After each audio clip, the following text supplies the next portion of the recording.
Hello my dear viewers. तो आज का जो हमारा टॉपिक है वो बहुत ही इम्पोर्टेंट है, जिसके ऊपर 50% हमारा जो मैथमेटिक्स है वो जुड़ा है। तो आज का हमारा टॉपिक है अलजेब्रा। आज हम सीखने वाले हैं अलजेब्रा के बारे में, जिसको बोलते हैं, जिसमें यूज़ होते हैं अर्थमेटिक ऑपरेशंस। ठीक है, आपको ऑलमोस्ट मैथ्स में वेरिएबल्स मिलेंगे, कांस्टेंट मिलेंगे और उसके ऊपर ऑपरेशंस मिलेंगे। तो अलजेब्रा को सीखने से पहले आपको सीखना है कि वेरिएबल क्या होते हैं और कांस्टेंट क्या होते हैं। आपको ये 2 चीज़ें देखने को मिलेंगी, ठीक है? वेरिएबल क्या होते हैं और कांस्टेंट क्या होते हैं। तो वेरिएबल होते हैं बेटा जिनकी वैल्यूज़ चेंज हो सकती है। जिनकी वैल्यू क्या हो सकती है? चेंज हो सकती है। मतलब चेंज हो सकती है मतलब वेरी है। वेरी का मतलब चेंज होना। चेंज, इसी से उसका नाम क्या पड़ गया? वेरिएबल। जो चेंज किया जा सकता है वही वेरिएबल है, ठीक है? हमारे मैथमेटिक्स में वेरिएबल्स का नाम, मतलब वेरिएबल्स को किस तरह से देखा जाता है? जो हमारे इंग्लिश में अल्फ़ाबेट्स हैं, जैसे X, Y, Z, T, W etcetera. तो आप कोई भी अल्फ़ाबेट आप वेरिएबल की फॉर्म में उसको राइट डाउन कर सकते हैं। और अब हम बात करते हैं कांस्टेंट की। अब कांस्टेंट क्या है? कांस्टेंट है जो कभी चेंज ना हो, नेवर चेंज। जैसे हमारे नंबर्स हैं, मैंने यहाँ पे 5 लिख दिया, तो 5 कभी चेंज नहीं होगा, 5 5 रहेगा, 5 कभी 4 नहीं होगा, 5 कभी 6 नहीं होगा। तो इस नंबर को मैं कभी चेंज नहीं कर सकती। अगर मेरे को इक्वेशन में या अलजेब्रिक एक्सप्रेशन में इसको दिया है, तो मैं इसको कभी भी चेंज नहीं कर सकती। तो all our numbers are constant in expression, ठीक है? तो अलजेब्रा में क्या होगा? आपको वेरिएबल्स भी दिए होंगे, आपको कांस्टेंट भी दिए होंगे, और वेरिएबल और कांस्टेंट के बीच में हमेशा एक रिलेशन नज़र आएगा आपको। वेरिएबल और कांस्टेंट के बीच में एक रिलेशन नज़र आएगा, जिसको बोलते हैं अरिथमेटिक ऑपरेशंस। ओके, तो अरिथमेटिक ऑपरेशंस क्या हैं? 4 टाइप के हैं, जो आप जब से मैथ पढ़ना शुरू किया आपने तब से पढ़े हैं। पहला एडिशन, जिसका मैथ्स में साइन होता है प्लस। दूसरा सब्ट्रैक्शन, जिसका साइन होता है माइनस। तीसरा मल्टीप्लिकेशन, जिसका साइन होता है मल्टीप्लाई। और लास्ट वन इज डिवीजन, जिसका साइन होता है डिवाइड।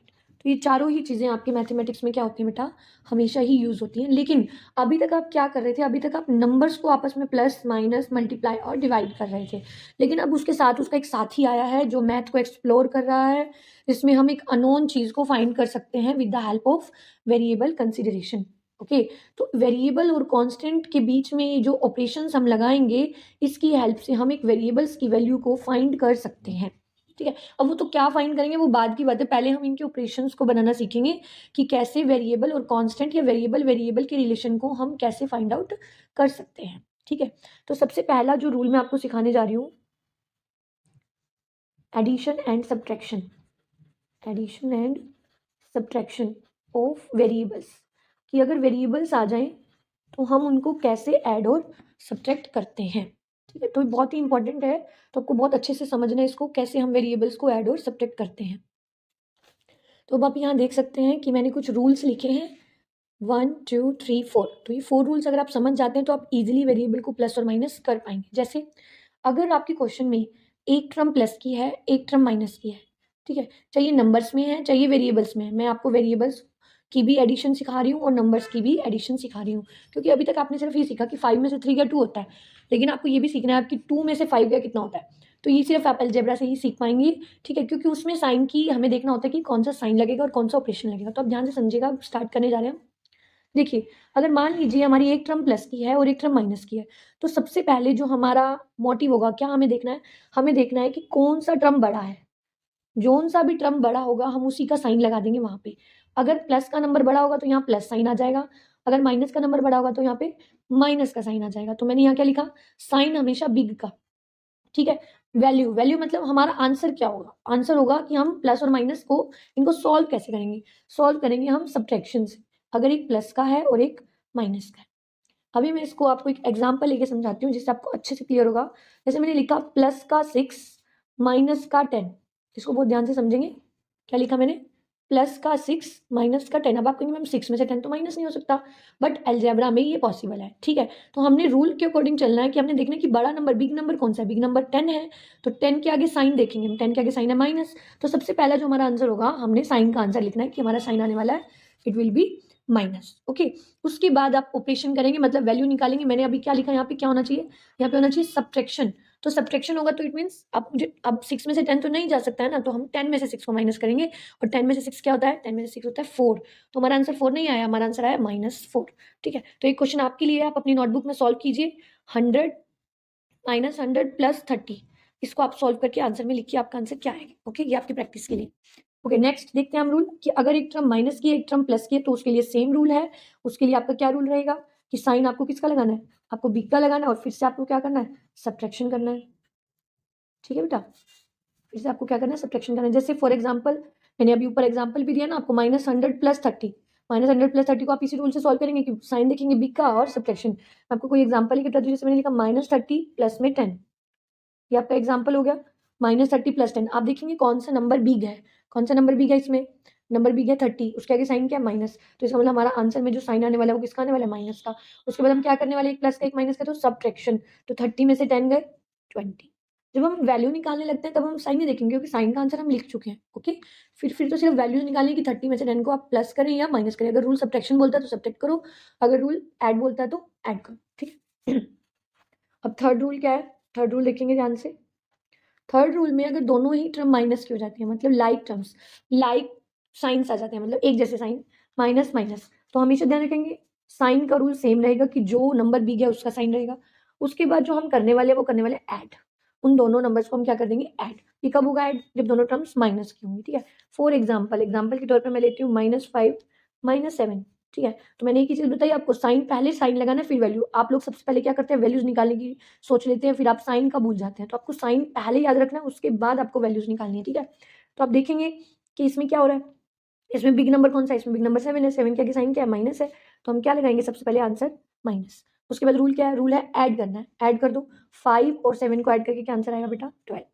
एक क्वेश्चन आप सोल्व करेंगे, इसमें मैंने लिखा -30, फिर मैंने लिखा -10, तो बताइए इसका आंसर क्या होगा, ये आपको करना है। ठीक है, अब फोर्थ रूल है दोनों ही टर्म प्लस की। अभी इसको तो बताने की नीड नहीं है क्योंकि ये तो हम बचपन से ही पढ़ते हैं कि अगर दोनों टर्म प्लस की होती हैं, क्योंकि 5 + 3 7 + 3 ये तो सब हम करते ही आए हैं, तो साइन तो हमेशा बिग करेगा, बिग मतलब हमेशा प्लस का ही आने वाला है इसमें तो, और हम करने भी क्या वाले ऐड, तो इसमें आपको कभी प्रॉब्लम नहीं आने वाली। आपको प्रॉब्लम आने वाली है फर्स्ट, सेकंड और थर्ड वाले में, जो आपके लिए नए हैं, इनको आपको लर्न करना है। तो जैसे मैंने एग्जाम्पल देती हूँ, +50 + 30, तो इसमें बिग कौन सा है, 50, वैसे भी आपको प्लस का ही निशान लगाना है इसमें, तो प्लस में 50 + 30 इज 70, 70 + 70 इज योर आंसर। तो एक बार आप इसका स्क्रीनशॉट लेके आप इसके रूल क्या है अपनी नोटबुक में नोट डाउन कर लेना, और अपने मैथ्स की नोटबुक में आपके पास हमेशा होने चाहिए ये रूल। ओके,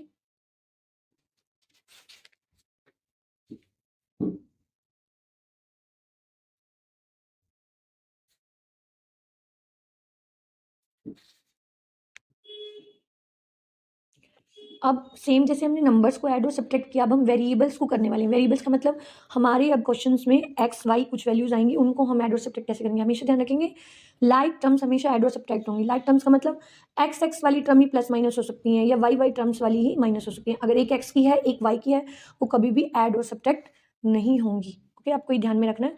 तो हम पहला क्वेश्चन करने जा रहे हैं, मैंने लिखा -30x + 50x - 10, इस तरह से एक क्वेश्चन है। इसको कैसे सॉल्व करते हैं, तो सबसे पहले आप ढूंढेंगे कि लाइक टर्म्स क्या है। लाइक टर्म्स है 30x -30x और 50x, क्योंकि इसके साथ भी x है इसके साथ भी x है, तो ये लाइक है, मतलब ये एक ही फैमिली से बिलोंग करती हैं। उसके बाद 10 क्या है, 10 तो कांस्टेंट टर्म है, इसके आगे कोई x y z नहीं है, तो नंबर को हमेशा क्या बोलते हैं, कांस्टेंट। ठीक है, तो ये तो ऐड और सब्ट्रैक्ट होने ही नहीं वाला है, ये एज इट इज रहने वाला है। जो टर्म सोल्व होगी वो ये होगी सिर्फ, क्योंकि ये लाइक टर्म है। ठीक है, तो कोई बच्चे क्या करेंगे 30 और 10 को प्लस, नहीं ऐसा नहीं करना, आपको ध्यान में रखना है कि लाइक टर्म मतलब एक ही फैमिली के मेंबर ही आपस में प्लस माइनस हो सकते हैं। तो अब इसको रूल को सोल्व करेंगे। अब मैंने क्या रूल बताया था कि जो टर्म बड़ी है, बड़ी कौन सी है, 30 बड़ी है या 50 बड़ी है, 50 बड़ी है, उसका साइन क्या है, उसका साइन प्लस है, तो इट मीन्स इसको जब मैं सॉल्व करूंगी तो मेरा आंसर का साइन क्या होगा, प्लस। पहला रूल समझ में आया। ओके, अब इसके बाद हमने क्या करना है, एक टर्म प्लस एक टर्म माइनस, तो प्लस माइनस क्या होता है, प्लस माइनस हमेशा माइनस होता है, तो 50 में से 30 को माइनस करेंगे कितना आएगा, 20 आएगा। तो अब +20 नहीं आएगा, इसके साथ क्या मेंबर जुड़ा है, इसके साथ x मेंबर जुड़ा है, तो हमें x को भी लगाना है। अब ये तो हमारा सॉल्व हो चुका है, तो इससे तो एक टर्म बन चुकी है। अब क्या बच गया, अब बच गया 10, तो इसके साथ हम 10 लगा देंगे। ये कभी भी सॉल्व नहीं होंगे, आप ध्यान रखेंगे, क्योंकि ये x मेंबर से बिलोंग करता है, ये कॉन्स्टेंट, ये वेरिएबल है, ये कॉन्स्टेंट है, ये कभी भी प्लस माइनस नहीं होते, तो दैट इज योर आंसर। ये आपका क्या हो जाएगा, आंसर हो जाएगा। एक दो क्वेश्चन और आपको सॉल्व करके दिखाती हूँ मैं। जैसे मैंने लिखा -100x -50 + 30 - 15x। ठीक है। हम अब देख रहे हैं कि कुछ टर्म आपको वेरिएबल्स की दिख रही हैं, कुछ टर्म आपको कांस्टेंट की दिख रही हैं। तो आपका पहला मोटिव होना चाहिए कि जो एक ही मेंबर के ग्रुप है या एक ही फैमिली के ग्रुप हैं उनको आपको एक साथ लिखना है। जैसे आप ढूंढेंगे कि ये एक्स है और ये भी एक्स है, तो आप इनको एक साथ कर दीजिए क्योंकि ये एक ही फैमिली से बिलोंग करते हैं। इनको हम लाइक टर्म्स भी बोलते हैं। ठीक है, लाइक टर्म्स का मतलब इधर भी एक्स की पावर 1 है, इधर भी एक्स की पावर 1 है, तो एक्स एक्स ही है, तो इसका मतलब ये सेम टर्म्स हैं, लाइक टर्म्स हैं। इस तरह से अब मैं इन दोनों को देखती हूँ तो ये दोनों कौन सी फैमिली से बिलोंग करते हैं, ये कांस्टेंट फैमिली से बिलोंग करते हैं, तो इनको भी मैं क्या कर देती हूँ, एक साथ लिख लेती हूँ। अब हमें पता है कि एक जैसे वेरिएबल्स को कैसे सॉल्व किया जाता है, जो अभी हमने सीखा। तो देखेंगे, पहले हम देखेंगे कि कौन सा बड़ा है, बिग कौन सा है, बिग है 100, उसके आगे साइन क्या है, माइनस, तो इसका मतलब मुझे पहला आंसर मिला कि मुझे साइन क्या लगाना है, माइनस। अब मुझे ऑपरेशन लगाना है कि मतलब मुझे प्लस करना है 100 और 15 को या माइनस। अब अगर दोनों टर्म ही माइनस की हैं आपकी, दोनों टर्म अगर माइनस की हैं तो हम क्या करेंगे उसमें प्लस, तो हम प्लस करेंगे 100 और 15 को क्या करेंगे, प्लस करेंगे 115, और क्योंकि एक्स मेंबर है तो एक्स इसके साथ भी लगेगा। ठीक है, ये तो हो गया हमारा सॉल्व। अब हम इसको सॉल्व करेंगे, इसको कैसे सॉल्व करते हैं, अब वही रूल, बड़ा कौन सा है, बिग कौन सा है, बिग है 50 के आगे साइन क्या है, माइनस, तो इसका मतलब मुझे आंसर मिला माइनस। और एक माइनस एक प्लस, तो हम ऑपरेशन कौन सा करेंगे, ऑपरेशन करने वाले हम माइनस का, तो 50 में से 30 को माइनस करेंगे कितना आएगा बेटा, 20। अब देखेंगे क्या हम इन दोनों को सॉल्व कर सकते हैं, no, this is variable, this is constant, so that is your answer. अब देखिए, वर्कशीट के लिए मैंने आपको ये 3 क्वेश्चंस दिए हैं, आप इन तीनों को सॉल्व कीजिए। अब आप कहेंगे मैम ये 3 एक्स आ गए, तो आपने तीनों को सॉल्व नहीं करना है एक साथ, आपने पहले 2 मेंबर्स लेने हैं, क्योंकि हमने 2 को ही सीखा सॉल्व करना। पहले 2 मेंबर्स को सॉल्व करेंगे, उसका आंसर यहाँ लिखेंगे, और तीसरा मेंबर एज इट इज़ हम यहाँ लिखने वाले हैं। ठीक है, और फिर हम उन दोनों को सॉल्व करेंगे, जो इनका आंसर आया है। रूल वही चलेगा, रूल में कोई प्रॉब्लम नहीं आएगी। अगर आपको फिर भी कोई क्वेरी है तो आप मुझे टेक्स्ट करके बता सकते हैं। आई होप आपको अलजेब्रा के कुछ रूल्स जो हैं एडिशन और सब्ट्रैक्शन के समझ आए होंगे। नेक्स्ट वीडियो में हम करेंगे मल्टीप्लाई और डिवाइड के रूल्स, वो अलग हैं बेटा, उनके रूल्स थोड़े से डिफरेंट हैं। पहले आप इनकी प्रैक्टिस करो ताकि आपको अच्छे से आ जाए। और जैसे मैंने आपको कहा था कि जो मैंने आपको वर्कशीट दी है उसके आंसर्स मैं आपको दे रही हूँ, तो ये उनके आंसर्स हैं, आप मैच कर लीजिएगा कि आपका कौन सा आंसर गलत आ रहा है, कौन सा आंसर सही आ रहा है, तो आप उसको करेक्टली कीजिएगा और बार बार प्रैक्टिस कीजिएगा, आपको श्योरली रिजल्ट ज़रूर मिलेंगे। Thank you so much. Please like and share global maths education.